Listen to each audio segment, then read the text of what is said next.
abagari y'amarra hamwe no kucwera obwanga ansharo ya mpondwe rukutanisa ihanga lya Uganda hamwe n'ihanga lya Congo bwanyuma y'amahe agarukujunanizibwa hakurinda ebyokujuba mu ihanga kwotsya ebyenyanja ebibari kugira ngo bakakwata nibaguza bito okurigira hari Alex Tumuheise uri in charge wa Chikorongo Fisheries Protection Unit Checkpoint yashoborera ngo kwikiriza kwotsya ebyenyanja ebi kikajaho bwanyuma yako tukuca mu ngwe ebyenyanja ebibabere bakwatsire bikaba bitari birunje hamagara g'abantu. Done everything before the public has witnessed. We've burnt the immature fish to ash.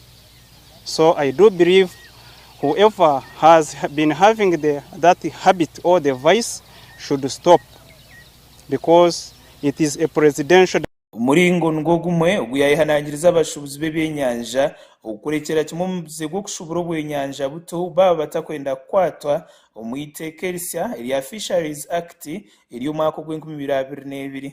We shall make sure that we are leaving no stone unturned.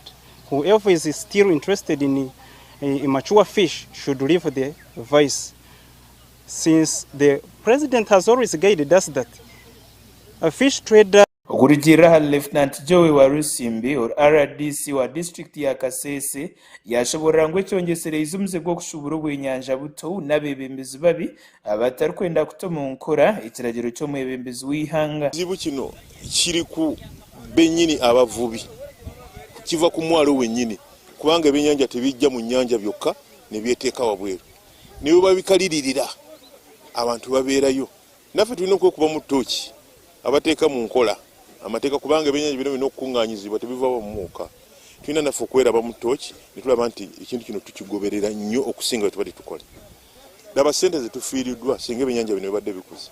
Atyo niko kushoborera ngo omuhigo gw'okukwata abashubuzi b'ebyenyanja abari kushubura obwenyanja buto nogukyeyongera mpaka abantu barekyeraho muzogo. Kendezezaamu naye kati baagala kuddamu kati naffe abantu baffe babeera alert nga bagoberera emmotoka bazigobera nezijja kati waliwo ziva export ezo nga transit nga totukwatako ezo ziva South Sudan ne muzeeyi yatugambye n'ebyo ebyaffe ebitujja kufa nabyo kati abantu badde basiriikirizaamu ate kati bazzeemu kati ndowooza bwe tutatandika okukola nga bino ndowooza bajja kweddamu bamenye nga sente zaabwe zibafa mu bintu ebyokuzanya.